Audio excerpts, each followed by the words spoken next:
Welcome to the Studio Success Formula Podcast, the business school for dance studio owners. And now for your host, Clint Salter. Hello, dance studio owners. It's Clint here, and welcome to episode number 54 of the Studio Success Formula Podcast. So great to have you joining us here today, and thanks again for just giving up your time, giving up time that I know you could be with your family, hanging out with them, having fun with your kids or your loved one, or having a good time with your friends, or spending some alone time. So I want to say thank you for spending a little bit of time with me. Now, last week we had such a great reaction to our episode. Now, if you didn't listen to it, I'm going to urge you after this, please make sure you go back where I walk through the 11 steps of enrollment, of student enrollment, actually giving you a system, giving you a process, how to take a student or parent inquiry from inquiry through to absolute enrollment. And there's 11 steps that you need to follow, and I gave you access to a free checklist. So make sure you check that out. Now, the funny thing is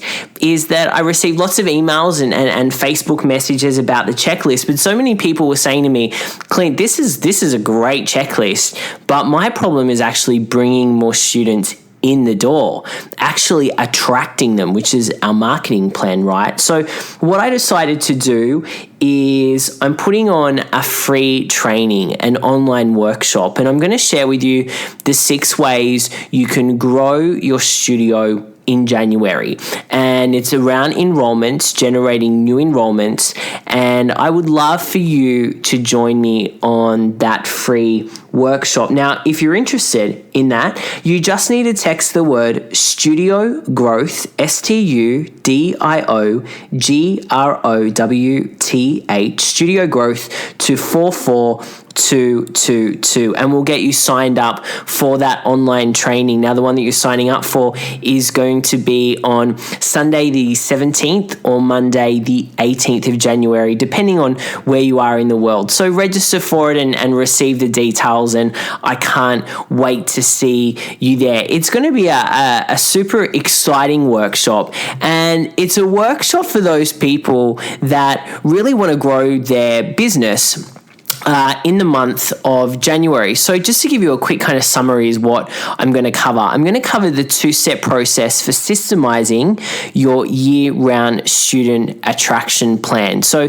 this is a rinse and repeat process that we've been doing for years and teaching all of our members. So just a 2-step process for systemizing your marketing so you can use it again and again. I'm also going to walk through the 4 new and effective ways to use Facebook and Instagram advertising to target your ideal students. I'm sure a lot of you have noticed if you do Facebook ads that a lot has changed in there. So I'm going to walk through those changes for you. I'm going to give you the 3 pieces of technology you need to automate your studio's marketing. Plus, this is a big one. I'm going to go through how you can really stand out when it comes to your copy, the text. So creating copy that really connects directly to your perfect customer. So if you want to join me on that free workshop, text the word Studio Growth to 44222, and I look forward to seeing you there. But hey, today I've got a pretty cool episode for you. Well, I think it's cool because I'm answering one of your questions, and as you know, we get lots of questions through our email and through our social media accounts, and this one came through to me, and it's one I've received a lot, and I was like, you know what, I have to answer this. And guys, if you've got a question that you want me to answer on the podcast, we're going to do a Q&A each month with one of our audience members. So please send us a Facebook message, go to our Facebook page, go to our website, send us an email, and we'll do our best to get through as many of those questions as possible. This one's a popular one. So this question comes from Diana, and she's written, "Hey Clint, love the podcast. Thank you. I've been running my dance studio for 4 years now and find it hard to keep great teachers. There is no indication that anything is wrong, and then I get a message or a phone call saying that they're not coming back and it's affecting my business. Students are leaving, and I'm teaching more and trying to find new teachers while trying to run the business. Why can't I find reliable teachers? Help." And a couple couple of exclamation marks at the end of her message. Thanks, Diane. Okay, this is a really great question. And it happens anytime you get a group of studio owners together. They say, Kelly was a great teacher, but she quit on me. I can't seem to get good teachers to say. What is wrong with them? Now, there's a really good chance that it's not the teachers. And so what I wanted to run through with you today for Diana and for everyone out there is it's really a self-reflection exercise. We're going to go a bit in today, a bit in ourselves, and we're going to look at some of the things that we're doing as a leader. And below, we work with, there's over 300 members in our Dance Studio Owners Association, and we've got hundreds of members in our Studio Success Formula program as well. And talking to all of them every single day, what I've come up with is the 4 things that I've discovered that cause teachers to move on to greener pastures. Leave your studio. And if you find that you are doing or not doing any of these, you're going to need to change in order to get and keep the best teachers available. Because I'm sure you want those teachers, right? You want the best teachers available in your studio, providing amazing classes to your students. So the first one, I hope you've got your notepad ready, is the failure to invest in teacher development. Now, many studio owners don't feel that it is necessary to invest in things like further education, teacher retreats, conferences, etc. for their teachers.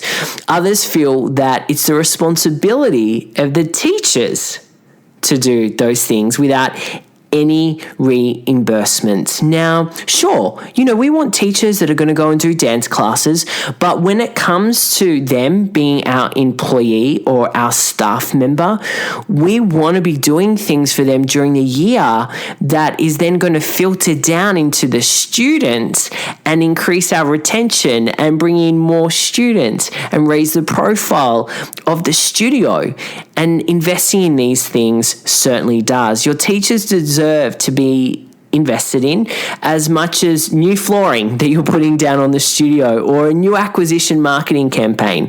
Don't expect the best teachers in the world to stay the best teachers without some nurturing and care. Continuing education programs are just so important for making sure that your teachers stay the best in the business. Now, I'm a big fan of retreats. I talk about retreats a lot. And they're really great, a great time for you guys to get together and learn and involve them in the business and get them really living and breathing the values of the business and for them to unwind and have a laugh and talk about a parent, maybe. So you want to make sure that you are investing in them. And when your teachers, because when they don't feel like appreciated, they're much more likely to seek new employment, or worse than that, they will stay with you. Right, and you're going, well, Clint, how is that worse? Well, if you've got teachers that don't feel appreciated and that are not getting invested in terms of their, development as teachers, what kind of teachers are you going to have at your studio? I'm assuming not really great ones.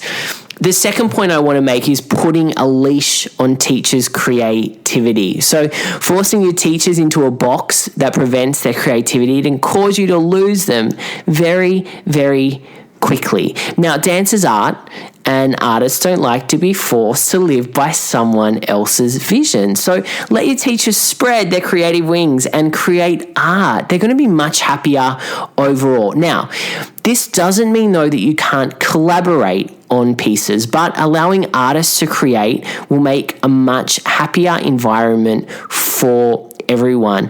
I remember when I was teaching at a studio. I've got 2 stories, actually. Let's do the bad one first. I was teaching at a studio, and they were actually flying me to their state to teach a competition routine. And beforehand, they were like, send me your music choices. So I was doing a junior and a senior jazz routine. So I sent them both through, and she's like, no, I don't like the junior music is great. I don't like the senior piece that you've picked. Here's a song that I would like you to choreograph to. And she sent me a song. I can't even remember what the song was. This is quite a few years ago now. And I really didn't like the song. And I'm sure a lot of you understand, when you get that piece of music and you're like, I can't do anything with this. times. Like, I can't even listen to it once, let alone 100 times teaching a routine. And then I said, I'm so sorry, I can't teach a piece to that. It doesn't inspire me. And she's like, well, this is the piece I want. We can't make this work then. And I was like, that's fine. I'm not coming up to teach a piece just for the sake of earning some money if I'm not inspired by the music. Anyway, I said that to her, and I ended up picking a piece of music that we both liked, which was great. So we collaborated on that. And then another studio owner that I worked with, we collaborated a lot in class, teaching our senior competition group. That did very well, I have to admit, for the few years that I was there. And they still do well. I wasn't the only piece of that winning factor.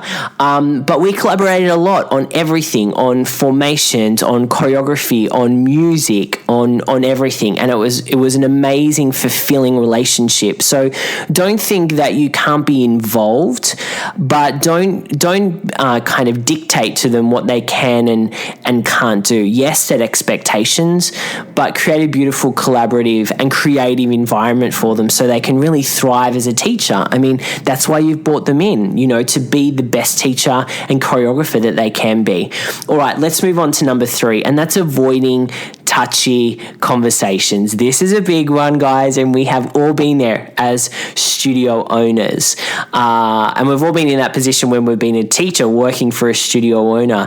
When you avoid having the difficult conversations, there is a slow but steady build-up of pressure until everyone explodes. I'd love to be able to see you now, because I want to say, put your hand up if you've had that moment where you've, like, this issue, something little has happened and you've built it up, and then you just want to, like, explode. I've totally been there when I had my studio. Now, these conversations can be hard and awkward. I totally get it, but they are much easier to handle if taken in small pieces.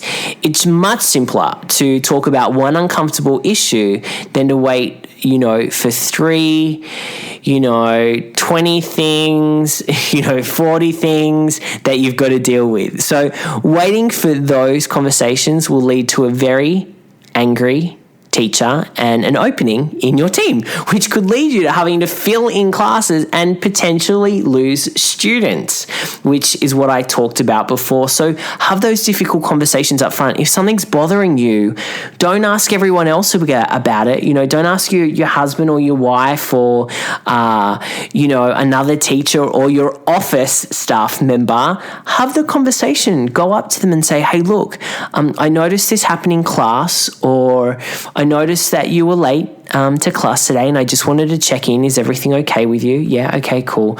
Well, I've noticed that you've actually been late a few times to class, and we have a policy, as I'm sure you're aware, that you're here at the studio at least 10 minutes before. So, I want to make that work. I want us together to be able to, for you to get here on time. What do we need to do so that you can get here 10 minutes before your class? Have a conversation with them. That's much better than leaving it 2 months and then being so angry, and they might go, I'm so sorry, I totally forgot and I'm late and I've got this going on and whatever. Make them aware of it. Don't let it build up inside of you. Negative thoughts building up inside of you leads to nasty things in the body. So please make sure you have those conversations. And last but not least, number 4, not leading or over-leading. Now, leading your team of teachers with too loose a hand or with too firm of a hand will cause your team to fall apart. Now, I know a lot of studio owners, they either overmanage or they undermanage their teachers. They either get teachers on board and they're got them on this leash like we talked about before, or as soon as they bring teachers on, they kind of let everyone go, yay, woo, off you go, take your class, and you never see the classes, you never see the teachers because you're at home or you're busy doing admin work. So great leaders know when to lead their team and when to let them do their own thing. This is usually not an instinctive skill. Take the time to really learn the best ways to take care of your teachers. Always look for new ways to guide your team without being too overbearing, and if you're new into kind of the world of team, there's a great book that I love. I mean, look, there's so many books that I love. One of the books that I really enjoyed when it comes to like team and building your business is a book called Traction, which is fantastic. I know a lot of our studio owners have read that. And there's lots of others. If you jump onto Amazon and look at like the team, building books, the Disney Way is another great book that I love. I love anything Disney that's related to building your team. I think that you would get, a lot of value out of that. So there are 4 mistakes, and they're a major part of the reasons that studios lose great teachers. So Diane, I hope that helps you and everyone else listening. And I wanted to talk about the mistakes because sometimes we need to actually look at ourselves and not think that it's just the individual. If we're losing a lot of teachers, there's a pattern there. And so we need to kind of take a step back and say, okay, is this something, is this me? And generally the answer is yes, because, energy flows from the top down. So if there's stuff happening underneath you in this studio, some of it's coming from you somewhere. So we want to figure out where that is. So I hope that was really helpful, not only for you, Diane, but for everyone else out there that's listening who manages teachers, who has teachers at their studio, who is planning on getting teachers, just some things to really look out for. And like I said, if you want to join us on our upcoming training, you've got the teacher piece now. If you also want to learn about the attracting the students and growing your studio in January, please jump on board to our training that we're doing. Just text the word, if you're in the USA, text the word studio growth to 44222. Now, if you're not in the USA, head to our website, studiosuccessformula.com, and click on the podcast and blog tab up the top, and click on this episode, which is the 4 things that studio owners do to make great teachers quit, our Q&A answering Diane's question, and you'll get the link to sign up for that training. Okay, guys, well, I hope that was helpful for you today. A couple of things for you to think about, and I really look forward to seeing you again next week. Have an awesome week. Take care and speak to you soon. See you later. Are you enjoying the Studio Success Formula podcast? Then we'd love for you to share the love. We want to help more dance studio owners become go-to studios, so we'd greatly appreciate you writing us a review on iTunes. For taking the time out to do so, every month, Clint will be selecting one lucky dance studio owner to receive a Power Business Coaching session. Simply visit the iTunes store today, search for Studio Success Formula, click on ratings and reviews, and then write your review. Thanks in advance. Take care, and we'll see you next time.